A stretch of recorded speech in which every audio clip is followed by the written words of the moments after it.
श्रीपादराजं शरणं प्रपद्ये। ओम सर्व जगद्रक्षाय दत्तात्रेयाय श्रीपाद श्रीवल्लभ परमात्मने। श्रीपाद श्रीवल्लभ चरित्रामृत मूल ग्रंथ रचयिता श्री शंकर भट श्रीपाद श्रीवल्लभांचे समकालीन। तेलुगू प्रत उपलब्धी श्री मल्लादी गोविंद दीक्षित भीम।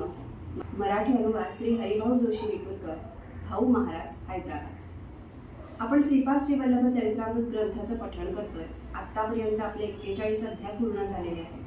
आज आपण 42वा अध्याय पठण करणार आहोत। अध्याय पठणापूर्वी आपण अध्याय पठणाचं फल ऐकतो। 42व्या अध्याय पठणाचं फल आहे हरवलेले मूल सापडण्यास।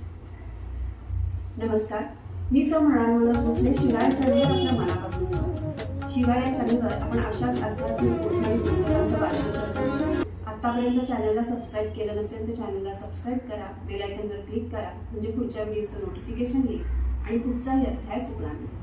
आपण वाचनाला सुरुवात करू। श्रीपादराजं शरणं प्रपद्ये। अध्याय 42। श्रीपाद प्रभू पीठिकापुरातून अंतर्धान। श्रीपाद प्रभूंचे माता पिता बापनाचार्य यांना दिव्य दर्शन। दुपारच्या जेवणानंतर श्री भास्कर पंडित म्हणाले, श्रीपाद प्रभूंनी शूद्राच्या घरी राहून दत्त दीक्षा दिली। दीक्षाविधीत केल्या जाणाऱ्या पूजा अर्चना व इतर नियमांचे पालन न करता केवळ भक्तांच्या हातात पवित्र दोरा बांधून केवळ भजन करण्यास सांगितले। श्रीपाद प्रभूंनी दीक्षा घेणाऱ्यांना सांगितले होते की ते स्वतःच दत्तात्रेय असून त्यांचा स्मरण मात्रानेच भक्तांच्या पीडा कष्ट निवारण होतात। या दीक्षेमध्ये शास्त्राची अवहेलना झाली असे कोणी समजू नये असे प्रभू आवर्जून सांगत होते। परंतु पीठिकापुरमधील ब्राह्मणांनी एकत्र येऊन त्यावेळी पीठाधीश असलेल्या शंकराचार्यांकडे याविषयीची माहिती तक्रारींच्या सुरात दिली। तसेच श्री बापनाचार्य आणि अप्पळराज शर्मा यांना ब्राह्मण कुलातून बहिष्कृत करावे अशी सूचना सुद्धा ब्राह्मणांनी श्री शंकराचार्य स्वामींना केली। त्यावेळी श्रीपाद प्रभू अंतर्धानस्थ असल्याने ती चर्चा तेथेच थांबली। श्री शंकराचार्यांच्या अनुमतीशिवाय आध्यात्मिक विषयात कोणताही बदल करता येणार नाही असा एक ठराव मान्य झाला। या संदर्भात 16 वर्षांच्या बालकाने स्वतः दत्तप्रभूंचा अवतार असल्याचा निर्णय घेणे देवद्रोह केल्याप्रमाणे आहे असे मत अनेक ब्राह्मणांनी व्यक्त केले। काही ब्राह्मणांच्या मनात कपट असून सुद्धा ते वरवरची खोटी सहानुभूती प्रकट करण्यासाठी बापनाचार्यांच्या घरी आले। बापनाचार्य म्हणाले, श्रीपाद प्रभू आम्हाला त्यांच्या तेजाने दिपवित आहे। ते महाप्रभू श्रीपाद श्रीवल्लभ बालरूपात आमच्या घरी खेळले आणि आम्हाला दिव्य आनंदाचा लाभ करून दिला। आमच्या नेत्रावर असलेला मायेचा पडदा त्यांनी दूर केला। आज ते आमच्या डोळ्यात किरण होऊन चमकत आहे। त्यांच्या नयन मनोहारी दिव्य दर्शनाने आम्हास भारावून टाकले आहे। आम्ही किती भाग्यवान आहोत याची गणतीच करता येत नाही। बापनाचार्यांचे हे वक्तव्य ऐकून खोटी सहानुभूती दर्शवण्यास आलेले ब्राह्मण एक शब्दही न उच्चारता तसेच परतले। त्यांच्या मनातील किलमिष भाव पूर्णपणे निघून गेला होता। थोड्या वेळाने श्रीपाद प्रभू आपल्या घरी परतले। सुमती महाराणी अप्पळराज शर्मा या त्यांच्या बहिणी आणि भाऊ सर्वजण अत्यंत आनंदात होते। श्री अप्पळराज शर्मा म्हणाले, श्रीपादाबद्दल आम्हाला यापूर्वी खूपच काळजी होती, परंतु आता आमच्या मनावरचे ओझे कमी झाले। आम्ही त्यांचे स्मरण केल्याबरोबर ते आमच्या मनःचक्षू समोर प्रकट होतात। आम्ही मागितलेले सर्व काही ते स्थूल रूपात येऊन आमच्याशी संभाषण करून देतात। श्री दत्तप्रभूंना जन्म देणारे जननी जनक झाल्यामुळे आम्हाला अत्यंत धन्यता वाटते। आम्हाला आता निरंतर आनंदाची प्राप्ती झाली आहे। एवढे बोलून अप्पळराज शर्मांनी आपल्या उपरण्याने डोळ्यातून ओघळणारे आनंदाश्रू टिपले। ब्राह्मणांनी जे गृहीत धरले होते त्याच्यापेक्षा येथील परिस्थिती पूर्णपणे भिन्न।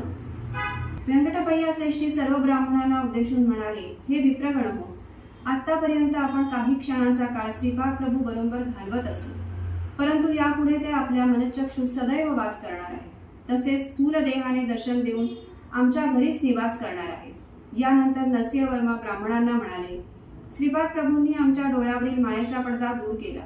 नित्य विनोद दिव्य विनोद करणारे महाप्रभू श्रीपाद श्रीवल्लभांच्या रूपात आमच्या समोर उत्कट हास्य करीत आमच्या अवतीभोवती असतील। पूर्वीपेक्षा अधिक उत्कट भावाने ते आम्हास स्थूल रूपात दर्शन देतील। श्रीपाद प्रभूंच्या या सत्य स्वरूपाची कल्पना कुकुटेश्वरातील दत्तभक्त संन्याशास आली आणि त्याच्या हृदयात कालवाकालव झाली। श्रीपाद प्रभू स्वयं साक्षात दत्तात्रेय भगवान आहेत असे सुस्पष्टपणे सुचवून तो ध्यानस्थ झाले। श्रीपाद प्रभू एक वेगळे दैवत नसून त्यांचे उपास्य दैवत असलेले दत्तात्रेयच आहेत हे त्यांनी पटवून दिले। श्रीपाद प्रभूंचा विरोध करणारे काही ब्राह्मण पीठिकापुरात होते।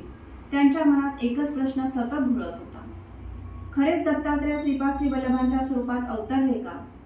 हे जर खरे असेल तर आपण त्यांना त्रास देणे केवळ कठीणच नाही तर अशक्य सुद्धा आहे. दत्तात्रय प्रभूंचा स्वभाव फार वेगळा आहे. ते स्वतः त्रास सहन करून अनन्य भावाने शरण येणाऱ्या साधकांचा उद्धार करतात. हा त्यांचा स्वभाव विशेष आहे. पिठिकापुरामधील अनेक ब्राह्मणांनी श्रीपाद प्रभूंना ब्रह्मरथात बसवून शोभायात्रा काढली होती. मोठी धनराशी सुद्धा दक्षिणेच्या स्वरूपात अर्पण केली होती. दत्त दीक्षा देणारे संन्यासी केवळ गुरुदक्षिणा मिळावी या उद्देशाने दीक्षा देत होते. त्यांनी ते एक धनार्जनाचे साधन केले होते. दीक्षा झालेल्या साधकांची इच्छा आकांक्षा पूर्ण न झाल्यास त्यांच्यात निष्ठेस अभाव आहे असे संन्यासी सांगून मोकळे होत. इच्छा आकांक्षा पूर्ण झाल्यास ते दत्त दीक्षेचे फळ आहे असे ते संन्यासी सर्वांना सांगत असत. त्या संन्याशाच्या मनात श्रीपाद प्रभूंबद्दल सदैव भीती असे. त्यांना वाटे श्रीपाद प्रभू आपल्या दिव्य लीलांनी त्यांचे सत्य स्वरूप सर्व लोकांसमोर आणतील. त्यावेळी कुकुटेश्वर मंदिरात एक वृद्ध ब्राह्मण आला. त्याचे नाव नरसिंह आणि गोत्र काश्यप होते. तो दूर असलेल्या महाराष्ट्र प्रांतातून आला होता. त्याने कुकुटेश्वराचे दर्शन मोठ्या श्रद्धाभावाने घेतले. नंतर स्वयंभू दत्तात्रयांचे दर्शन घेतले. त्यावेळी त्याला तेथे दत्तदीक्षा दिली जात असल्याचे कळले. दीक्षा देणाऱ्या परमहंस परिव्राजकाचार्याकडे तो वृद्ध ब्राह्मण गेला. त्याने त्या संन्याशांना मोठ्या नम्र भावाने नमस्कार करून गुरुदक्षिणेच्या रूपात त्याने आणलेली नाणी दिली. ती दक्षिणा पाहून संन्यासी आनंदित झाले. त्यांनी दीक्षा घेण्यासाठी त्या ब्राह्मणास आपली ओंजळ पुढे करण्यास सांगितली. त्याच्या हातावर कमंडलूतील पवित्र जल घालण्यासाठी संन्यासाने आपल्या कमंडलू उचलला आणि त्या ब्राह्मणाच्या हातावर पवित्र जल घातले. परंतु आश्चर्य असे की कमंडलूतील जलाबरोबर एक विंचू ब्राह्मणाच्या हातावर पडला. त्या ब्राह्मणाचा कंठ कोरडा पडला. संन्याशाने हातातील पाणी पिण्यास सांगितले आणि म्हणाला, आहा, तू अनेक वर्षापासून केलेल्या तपश्चर्येचे फळ आज मला अर्पण केलेस. तेवढ्यात तो ब्राह्मण विंचवाच्या दर्शनाने जोरात ओरडला.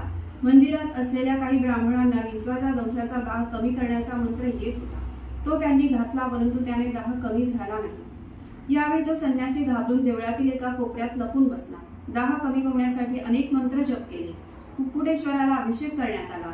स्वयंभू दत्तात्रयांना विशेष कर्पूर आरती करण्यात आली, परंतु कशाचाच काही उपयोगच झाला नाही. ब्राह्मण मूर्छित अवस्थेत पडून होता. त्याच्या मुखातून फेस येत होता. हा फेस पाहून काही लोकांना वाटले की ब्राह्मणास साप चावला असेल, परंतु काही ब्राह्मणांनी त्या वृद्ध ब्राह्मणाच्या हातावर कमंडलूतील पाण्याबरोबर पडलेला विंचू पाहिला होता. ब्राह्मणाचा दाह कमी करण्यासाठी सर्वांनी आपापल्या परीने प्रयत्नांची पराकाष्ठा केली, परंतु उपयोग झाला नाही. या सर्वांसाठी संन्यासीच कारणीभूत असल्याचे सर्वांना वाटले. ब्राह्मणास होणाऱ्या वेदना न सहन झाल्याने तो थोडा वेळ गडबडा लोळत होता व नंतर मूर्छित झाला. थोड्या वेळाने ब्राह्मण शुद्धीवर आला, परंतु त्याच्या पोटात असह्य वेदना होत असून त्याला उचक्या लागत होत्या. तेवढ्यात तेथे एक शेतकरी आला. तो त्या वृद्ध ब्राह्मणास म्हणाला, आमच्या कुलातील वैकय्या नावाचा एक प्रतिष्ठित व्यक्तीने श्रीपाद प्रभूंच्या मंत्राक्षता दिल्या आहेत.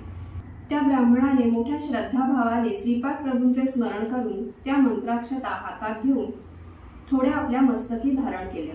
आणि आश्चर्य असे की काही क्षणातच ब्राह्मणाच्या साऱ्या वेदना नाहीशा झाल्या व तो पूर्ववत स्वस्थ झाला. या सर्व प्रकाराने लोकांचा संन्यासावरील विश्वास उडाला. सर्व दीक्षित साधकांनी दिलेली गुरुदक्षिणा त्याच्याकडून परत घेतली आणि त्या संन्याशाला पिठिकापुरममधून हाकलून दिली. संन्याशाकडून परत घेतलेल्या पैशांचा विनियोग कसा करावा हे सर्व साधकांनी बापानाचार्यूंना विचारले. तेव्हा ते म्हणाले, त्या द्रव्याने अन्न सामुग्री आणून सर्वांना अन्नदान करावे. अन्नदानामुळे श्री दत्तप्रभू प्रसन्न होतील. वेगळी दत्त दीक्षेची गरज नाही.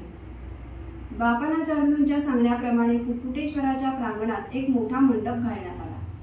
तेथे मोठ्या प्रमाणात अन्न संतर्पण झाले. भोजनोत्तर सर्व लोकांनी दिगंबरा दिगंबरा श्रीपाद वल्लभ दिगंबरा या दिव्य नामाच्या जयघोषाने सारा परिसर दणाणून सोडला. या दिव्य महामंत्राने सारे विश्व व्यापून राहील अशी भविष्यवाणी श्रीपाद प्रभूंनी पूर्वी केली होती. श्रीपाद श्री वल्लभांचा जय जयकार असो.